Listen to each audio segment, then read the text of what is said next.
Muy buenas a todos, soy Oliver y hoy os traigo 30 pruebas de que la Tierra es plana.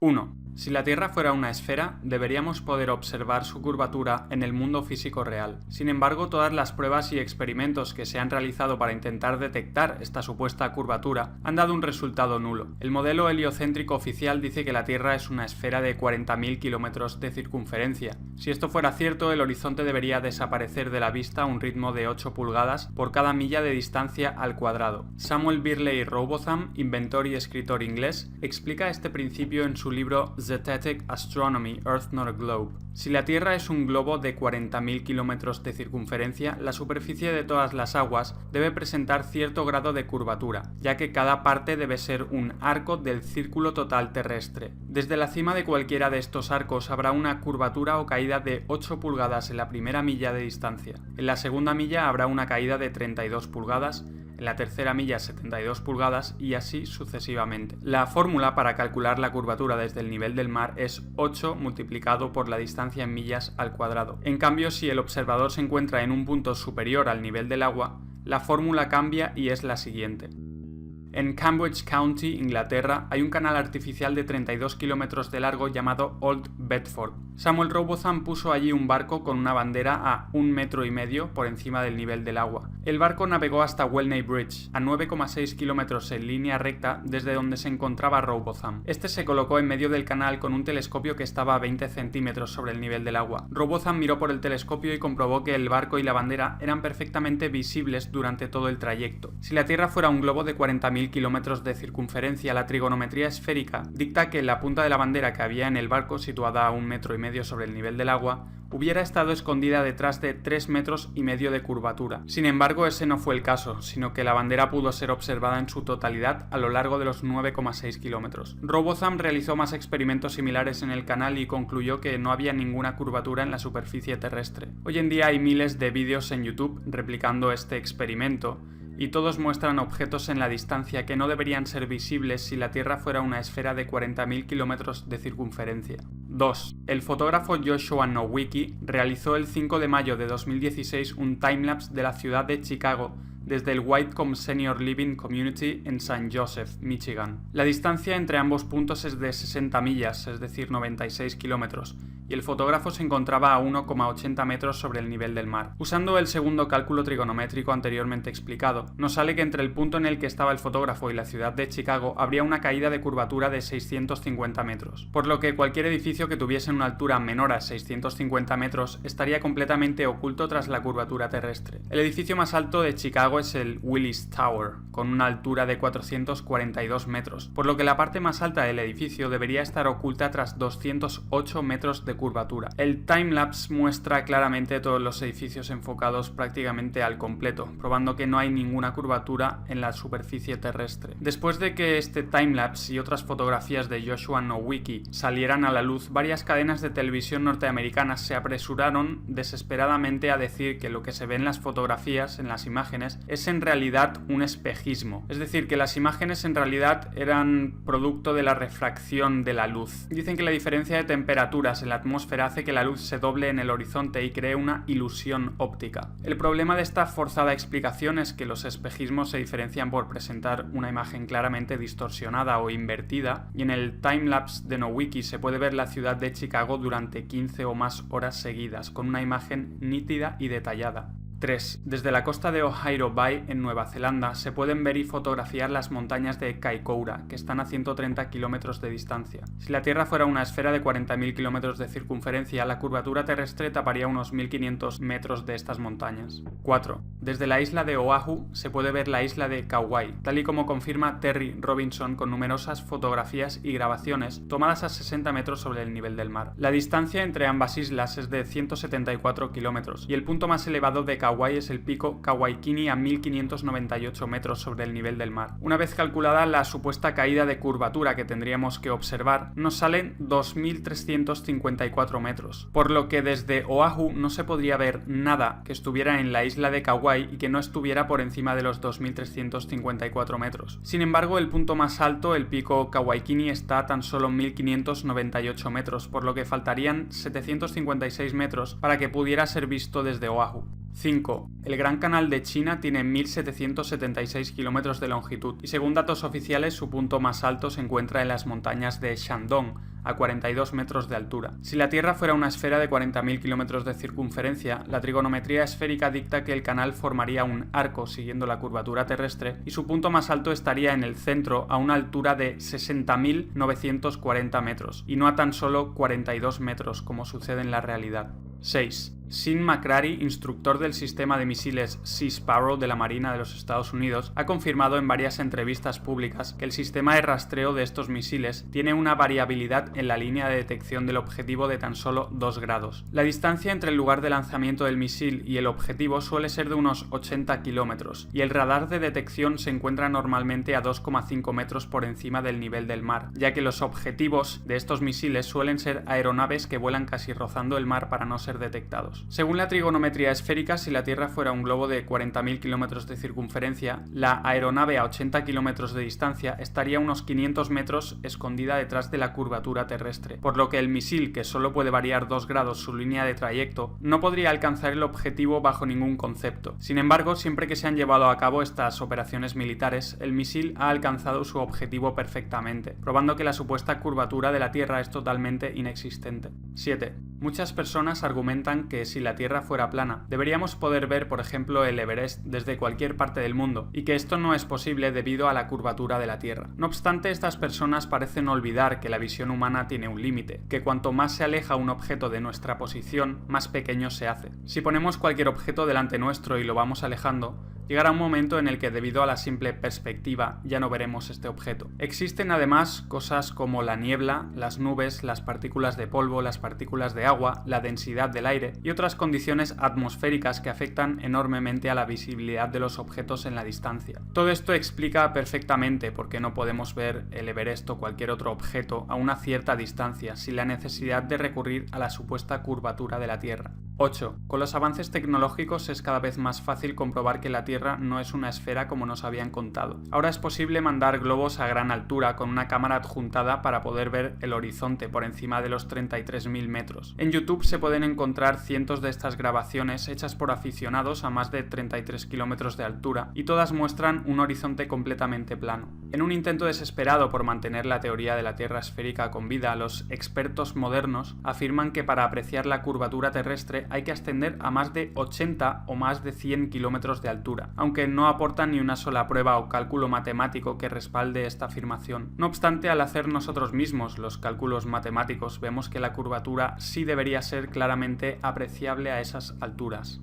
9. El horizonte siempre se encuentra al nivel de los ojos o del ojo de la cámara, sin importar a qué altura se encuentre el observador. Si la Tierra fuera una esfera sin importar su tamaño, al ascender en altura el observador tendría que mirar necesariamente hacia abajo cada vez más con tal de ver el horizonte. Sin embargo, en la realidad no importa cuánto ascendamos, que nunca tendremos que mirar hacia abajo para ver el horizonte, algo que solamente es posible en un plano. 10. Los reflejos del Sol y de la Luna sobre las aguas siempre aparecen como líneas rectas desde el horizonte hasta el observador, lo cual no es posible sobre una esfera, pero sí sobre un plano. 11. Nunca se ha tenido en cuenta la supuesta curvatura de la Tierra a la hora de construir canales o vías de ferrocarril. De ser así, los constructores tendrían que aplicar la fórmula trigonométrica de 8 multiplicado por la distancia en millas al cuadrado y usar el resultado para aplicar la curvatura adecuada a los materiales de construcción, algo ridículamente complicado de llevar a la práctica, especialmente cuando se construyeron las primeras vías de ferrocarril. La realidad es que las vías del tren se construyen y posicionan de manera totalmente horizontal y plana, y los canales, túneles y otras construcciones similares se construyen de la misma manera, sin tener en cuenta lo más mínimo la supuesta curvatura total de la Tierra, y teniendo únicamente en cuenta pequeños desniveles dentro de la planicie total. El 19 de febrero de 1892, la Oficina de Ingenieros del Manchester Ship Canal dijo: en las construcciones de vías ferroviarias y canales es la norma que el punto de referencia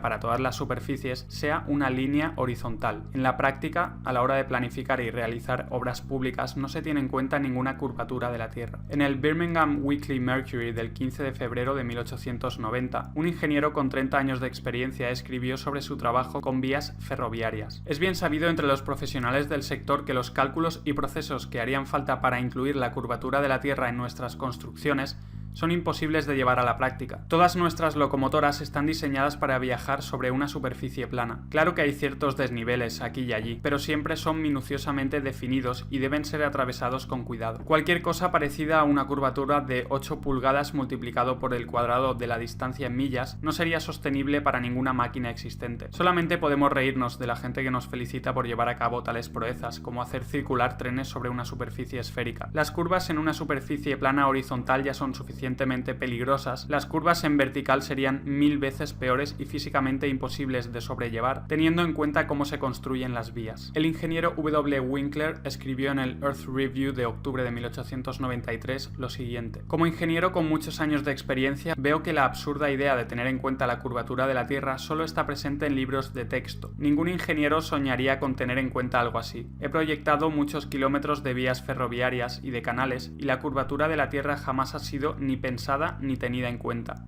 12. El canal de Suez que conecta el Mar Rojo con el Mediterráneo mide 163 kilómetros de largo y forma una superficie de agua plana desde su inicio hasta el final. La supuesta curvatura de la Tierra no fue tenida en cuenta para su construcción, omisión la cual, de existir esta curvatura, hubiera producido resultados desastrosos en la construcción del canal. 13. Casi todo el Gran Canal de China, 1700 kilómetros, fue construido durante la dinastía Sui en el año 609, 1000 años antes de que apareciera la teoría heliocéntrica de Copérnico. Si la Tierra fuera una esfera, la construcción y posterior funcionamiento de este canal hubieran sido imposibles. El canal sigue estando operativo en la actualidad. Tendrían que haber aplicado la fórmula de 8 multiplicado por la distancia en millas al cuadrado para calcular la curvatura de la Tierra y curvar adecuadamente los materiales de construcción para que el canal de 1700 kilómetros de longitud se adaptara a la curvatura de la Tierra, algo impensable en el año 609. 14. Desde la antigua Grecia se ha usado el argumento de que la parte de abajo de los barcos desaparece primero de nuestra vista cuando estos se alejan en el mar debido a la curvatura de la Tierra. Sin embargo, hoy en día podemos comprobar mediante cámaras y telescopios que eso no es cierto. Al hacer zoom veremos la totalidad del barco, incluida la parte de abajo, probando así que el barco nunca desaparece debido a la curvatura terrestre, sino que desaparece de nuestra vista por una simple cuestión de perspectiva.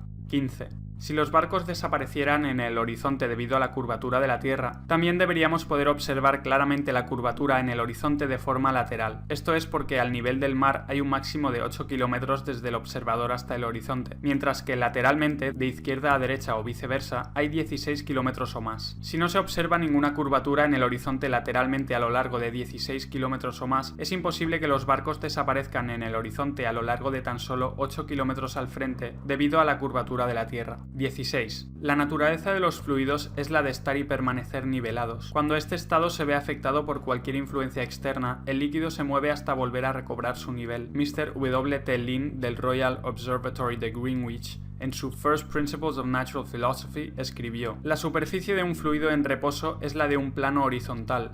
Si alguna parte de esa superficie fuera más alta que el resto, las partes del fluido que estuvieran por debajo ejercerían una presión más grande sobre las partes circundantes que la presión que reciben de ellas, por lo que habría un movimiento de las partículas hasta que ninguna estuviera más elevada que las demás, es decir, hasta que la superficie del fluido fuera un plano horizontal. Si la Tierra fuera una esfera, la superficie de las aguas debería presentar cierto grado de curvatura, pero lo que vemos en la realidad es que las aguas están totalmente niveladas, mares, ríos, lagos, etc. Una Tierra plana es congruente con la propiedad física del agua de buscar y mantener su nivel, pero una Tierra esférica no lo es. William Thomas Weisman en The Earth an Irregular Plane escribió: la superficie de todas las aguas está perfectamente nivelada, siempre y cuando no se vea agitada por causas naturales como vientos, mareas, terremotos, etc. Esto es evidente para cualquier persona razonable que sepa usar la vista. 17. El río Nilo tiene una longitud de 6.800 kilómetros. Si la Tierra fuera una esfera de 40.000 kilómetros de circunferencia, según la trigonometría esférica, la primera mitad de este río, 3.400 kilómetros, debería estar fluyendo hacia arriba por una cuesta de 800 kilómetros de altura. Sin ningún tipo de fuerza que la impulse, el agua nunca fluye hacia arriba. En este caso, el nacimiento del Nilo se encuentra en el río Cajera, a una altura de 2,7 kilómetros, por lo que es imposible que el río tenga la fuerza suficiente como para subir una cuesta de 800 kilómetros de altura. Algunas personas dicen que en realidad el Nilo no fluye hacia arriba, porque en el espacio no hay ni arriba ni abajo. Lo que parecen olvidar es que el río Nilo se encuentra dentro de la Tierra y no en el espacio exterior. Algunos también dicen que la gravedad atrae al río Nilo hacia el centro de la Tierra y que por eso es capaz de fluir hacia hacia arriba. Lamentablemente el comodín de la gravedad no funciona, ya que si la gravedad puede hacer que un río fluya hacia arriba por una cuesta de 800 kilómetros, debería poder hacer lo mismo con todas las demás aguas del mundo. Uno solo tiene que pensar si alguna vez ha visto el agua fluir hacia arriba sin alguna fuerza que la impulse. La respuesta evidentemente es no. Tal sinsentido va en contra de las leyes de la física y del sentido común. El Nilo fluye hacia abajo hasta desembocar en el mar como todos los demás ríos. Esto no es posible en una tierra esférica donde el Nilo debería fluir hacia arriba por una cuesta de 800 kilómetros, pero sí es lógico y posible en una tierra con la superficie plana, donde cualquier desnivel, en este caso el río Cajera a 2,7 kilómetros de altura, permitirá que el río fluya hacia abajo hasta desembocar en el mar.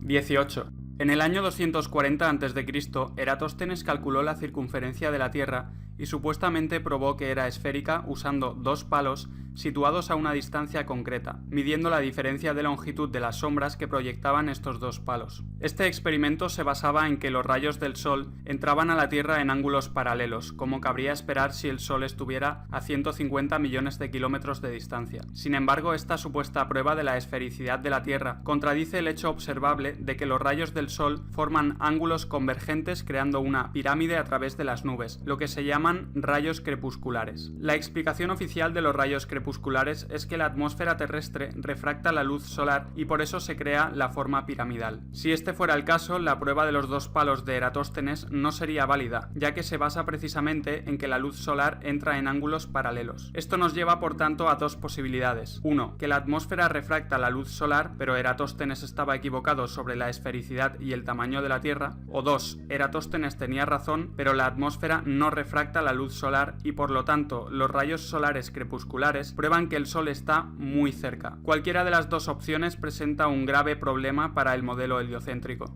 19. Si la Tierra fuera una esfera de 40.000 kilómetros de circunferencia, un avión comercial volando a una velocidad media de 800 kilómetros por hora debería inclinar el morro del avión hacia abajo para compensar un ascenso de 846 metros cada minuto y así poder volar paralelo a la Tierra. Si no lo hiciera, después de una hora de haber despegado, el avión se encontraría unos 50 kilómetros más arriba de lo esperado y seguiría ascendiendo unos 50 kilómetros cada hora hasta llegar al espacio exterior. Sin embargo, los pilotos jamás tienen que realizar tal maniobra compensatoria, sino que cuando el avión llega a su techo absoluto, es decir, la mayor altitud a la que un avión puede mantener el vuelo nivelado, el piloto simplemente mantiene su trayectoria de forma nivelada sin preocuparse de tener que ajustar el morro del avión para no acabar en la órbita espacial. 20. Muchos vuelos comerciales realizan rutas que no tienen ningún sentido en el modelo de la Tierra esférica, dando vueltas enormes y ridículas en vez de escoger el camino más corto en línea recta para ir de una ciudad a otra. Ejemplos de estos vuelos son los de Seattle-Dubái, Londres-Tokio, Moscú-Los Ángeles, Moscú-Nueva York, San Diego-Londres, San Francisco-Múnich, Tokio-Frankfurt o Toronto-El Cairo. Sin embargo, estas rutas ridículas e inexplicables en el modelo esférico tienen todo el sentido del mundo cuando son proyectadas sobre el mapa de la Tierra plana, donde vemos que en realidad son líneas rectas entre las ciudades mencionadas. 21. Un argumento común usado en contra de la teoría de la Tierra plana es el de decir que los vuelos en el sur no cuadrarían en el mapa plano. Por ejemplo, los vuelos de Santiago de Chile Auckland o Santiago de Chile Sydney, en vez de tardar 13 o 14 horas, tardarían el doble o el triple en el mapa de la Tierra plana, ya que en este mapa parece que las dos destinaciones estén muy separadas. Sin embargo, esta afirmación es completamente errónea, ya que el mapa de la Tierra plana, el mapa de Gleason o azimutal, es equidistante. Esto quiere decir que cada celda que se ve en el mapa representa la misma longitud y anchura que las demás celdas, por lo que las celdas que parecen tan grandes en la parte exterior del mapa, es decir, en el sur, en realidad son iguales a las que hay en el centro, es decir, el norte. Cada celda en el mapa representa unos 1.300 kilómetros de ancho y 2.500 kilómetros de alto. Una vez sabido esto, vemos que la distancia entre Santiago de Chile y Auckland es de 9.700 kilómetros en ambos mapas, por lo que los tiempos de vuelo en el sur cuadran perfectamente en el mapa de la Tierra plana. 22. Las autoridades dicen que la Antártida es el continente de hielo situado en el extremo sur del globo terráqueo. La realidad, no obstante, es que la Antártida es la circunferencia exterior de hielo que rodea a la Tierra. En la Antártida se encuentran los grandes muros de hielo que rodean a la Tierra y hacen de recipiente para los océanos. Mucha gente se pregunta dónde está el borde de la Tierra plana, pero teniendo en cuenta que la Tierra está rodeada por estos enormes muros de hielo, hablar de un borde de la Tierra carece de sentido. 23. Si la Tierra fuera una esfera, no habría muchas diferencias diferencias en el periodo de un año entre el clima del Ártico en el norte y el clima del Antártico en el sur. Sin embargo, encontramos que en el Ártico existen unas 130 especies de mamíferos, 280 especies de aves, 3.000 especies de insectos, 450 especies de peces, algunos reptiles y anfibios y cerca de 3.000 especies de flora o vegetación. Por el contrario, en el Antártico la fauna es muy escasa y se encuentra casi en su totalidad en el océano. La única especie que pasa el invierno antártico sobre el hielo es el pingüino emperador. La flora es prácticamente inexistente y se reduce a algunos musgos, algas y líquenes. En Islandia, que se encuentra a 65 grados latitud norte, hay cientos de especies de aves y decenas de especies de mamíferos terrestres como zorros árticos, osos polares, renos, bisones, ratas y ratones, ovejas, pollos, reses, cabras, perros, ponis islandeses o conejos. En cambio, en las islas Georgias del Sur, a 54 grados latitud sur, no hay ninguna especie de mamífero terrestre y tan solo se pueden ver algunas focas en la zona. En adición, el polo norte es sustancialmente más caliente que el sur, con temperaturas medias en invierno de menos 34 grados centígrados y en verano de 0 grados, mientras en el sur la temperatura media en invierno es de menos 65 grados centígrados y en verano de menos 25 grados. El sol se comporta muy diferente entre sitios de la misma latitud dependiendo de si estamos en el norte o en el sur del Ecuador. Los días más largos de verano en el norte son mucho más largos que en el sur y los inviernos más cortos en el norte son mucho más cortos en el sur. Todas estas claras diferencias climáticas no tienen ninguna explicación satisfactoria en el modelo de la Tierra esférica, donde el sol alumbra lo mismo en el Ártico y el Antártico a lo largo del año, pero en cambio sí que pueden ser perfectamente explicadas en el modelo de la Tierra plana, donde el sol completa su círculo por encima de la Tierra cada 24 horas y cambia de trópico a trópico cada 6 meses. El sol viajará mucho más rápido por la gran circunferencia del sur para poder completar su vuelta en las mismas 24 horas que tarda en completarla en el pequeño círculo central del norte, y por tanto el sur recibirá mucha menos luz y calor solar que el norte a lo largo del año.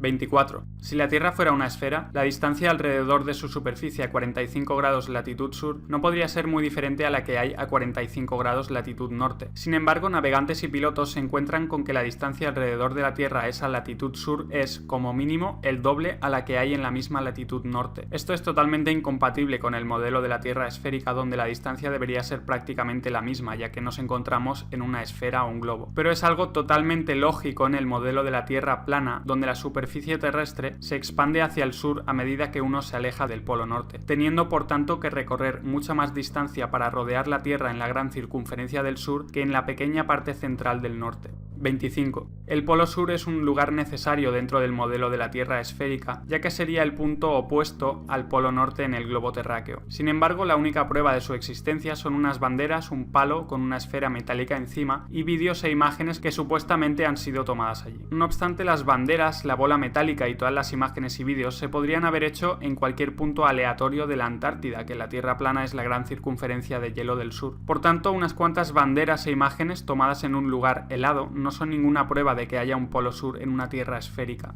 26. Si la Tierra fuera una esfera con dos polos magnéticos iguales y opuestos, el polo norte y el polo sur, deberían existir brújulas que apuntaran con su aguja magnética siempre al norte y brújulas que apuntaran siempre al sur. De hecho, una brújula que apuntara siempre al polo sur sería preferible para los viajeros que se encontraran en el hemisferio sur. La realidad, no obstante, es que no importa lo cerca que se sitúe uno del polo sur, que una brújula siempre apuntará al norte con su aguja magnética, algo que no tiene sentido en el modelo de la Tierra esférica donde hay dos polos magnéticos. En el modelo de la Tierra plana, en cambio, esto es perfectamente lógico, ya que no existe el polo sur, sino que solo existe el polo norte magnético situado en el centro de la Tierra. 27. Una supuesta prueba de que la Tierra es esférica es la posibilidad de dar la vuelta al mundo partiendo desde un punto y volviendo a él. No obstante, esto puede ser igualmente logrado en la Tierra plana, volando o navegando alrededor del círculo terrestre, teniendo siempre el norte a nuestra derecha o el norte a nuestra izquierda. En la Tierra plana, el polo norte se sitúa en el centro del círculo terrestre y el sur es toda dirección que emana de este centro. Si uno avanza en una dirección que no le acerca ni al norte ni al sur, entonces estará yendo hacia el oeste o hacia el este. Es decir, ir hacia el este o hacia el oeste es ir en un patrón circular con un mismo radio alrededor del polo norte magnético. Dar la vuelta al mundo es simplemente ir en una dirección con el norte siempre a la derecha o a la izquierda, dependiendo de si se hace una circunnavegación de este a oeste o de oeste a este. Por tanto, lo que se cree que es una vuelta al mundo sobre una esfera, en realidad es una vuelta circular alrededor de un plano. Nunca se ha hecho la vuelta al mundo yendo hacia el norte o hacia el sur, es decir, haciendo una circunnavegación pasando por los polos. Esto es porque la única vuelta al mundo que se puede hacer en una tierra plana es de este a oeste o de oeste a este. Evidentemente, las autoridades han tenido que mostrar supuestos casos de circunnavegaciones pasando por los polos con tal de mantener con vida su teoría de tierra esférica. La primera supuesta circunnavegación pasando por los polos la hizo Sir Ranulph Fiennes con la expedición Transglobe británica en 1982. Pero lejos de ser un explorador normal y corriente, resulta que Sir Ranulph Fiennes es noble, tercer barón de Canterbury y primo de la familia real británica. Fiennes ha salido en varias películas y series de televisión e incluso fue candidato a hacer de James Bond cuando Roger Moore interpretó finalmente ese papel. De hecho, hay un documental sobre esta supuesta circunnavegación por los polos con Fiennes de protagonista. El documental más bien parece una producción de Hollywood con cámaras que están siempre en el sitio adecuado para grabar las mejores escenas y escenas totalmente sobreactuadas y preparadas. Fiennes además participa casualmente en Norwood, una organización caritativa judía de las más antiguas de Gran Bretaña. Esta organización está patrocinada nada más y nada menos por la reina de Inglaterra y está financiada por Sir Evelyn Robert Adrian de Rothschild, de la infame familia elitista de los Rothschild. Viendo todo esto, no es extraño pues que la élite utilice a uno de los suyos, en este caso a Fiennes, como supuesta prueba de que es posible circunnavegar la Tierra esférica pasando por los polos. 28. Un estudio llevado a cabo por varios doctorados en geografía, Mark Fonstan, William Pugach y Brandon Bogg, demostró que la superficie del estado de Kansas en Estados Unidos es más plana que un pancake, es decir, una tortita. En una escala donde un resultado de 1 indicaría una planicie total, los geógrafos usaron un láser para determinar que una tortita tiene un nivel de planicie de 0,957. Usaron un modelo de elevación digital a escala 1/250.000 para reducir a escala la superficie del estado de Kansas y descubrieron que su nivel de planicie es de 0,9997, es decir, más plana que la tortita. En un estudio posterior realizado por el Dr. Dobson, presidente de la Sociedad Geográfica Americana y profesor de geografía en la Universidad de Kansas, y por Joshua Campbell, geógrafo y arquitecto en la Oficina Geográfica del Departamento de Estado de los Estados Unidos, no solo corroboraron que Kansas era plana, sino que además descubrieron que la totalidad de los Estados Unidos también lo era. El estudio mostró que Florida, Illinois, North Dakota, Luisiana, Minnesota y Delaware eran incluso más planos que Kansas. Estos resultados fueron publicados en el Geographical Review, una publicación especializada de la Sociedad Geográfica Americana, y son una prueba concluyente de que la Tierra no puede ser una esfera. 29. En el año 2012, Felix Baumgartner realizó un salto patrocinado por Red Bull, en el que batió varios récords al lanzarse en caída libre desde los 39.000 metros de altura, después de haber ascendido en globo tripulado a la estratosfera. Muchos dicen que la grabación de este evento es una prueba de que la Tierra es esférica, ya que la cámara que había en el exterior del globo tripulado mostraba una Tierra con una gran curvatura en el horizonte. Sin embargo, la curvatura que muestra la grabación, demasiado exagerada incluso para el modelo esférico, se debe a que la cámara era una GoPro que usaba la lente ojo de pez, la cual curva la imagen de una forma muy notoria. Por el contrario, la cámara que había en el interior del globo tripulado usaba una lente normal y mostraba un horizonte completamente plano y al nivel de los ojos a una altura aproximada de 39.000 metros, probando que el horizonte en realidad es totalmente plano. 30. El modelo oficial también afirma que debajo de la superficie terrestre hay varias capas: la corteza, el manto superior, el manto, el núcleo externo y el núcleo interno. Sin embargo, la existencia de estas capas se vuelve altamente improbable, teniendo en cuenta que la mayor excavación que se ha realizado en la historia de la humanidad es la del pozo superprofundo de Kola, a una profundidad de tan solo 12.262 metros. ¿Cómo pueden saber lo que hay más allá de esa profundidad? Lo cierto es que no lo saben, y la única razón por la que creemos que vivimos en una esfera con un núcleo en el centro es porque lo hemos visto en dibujos y gráficos hechos por ordenador. Si eres nuevo al canal, suscríbete, ya que seguiré hablando sobre estos temas. Y como siempre, muchas gracias a todos por estar ahí y hasta el próximo vídeo.